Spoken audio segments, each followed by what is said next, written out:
Friends, on this special occasion, I salute all the brave hearts who sacrificed their lives for establishing peace in the Korean Peninsula. India is proud to have contributed to this cause by deploying 60 para-field hospitals in the Korean Peninsula during the war. I salute the resilience and resolve of the Korean people who have built a great country rising from the ashes of war.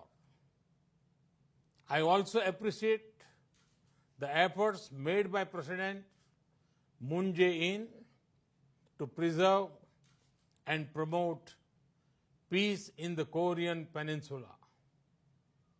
The government and people of India stand by the government and the people of the Republic of Korea in their quest for permanent peace in the Korean Peninsula.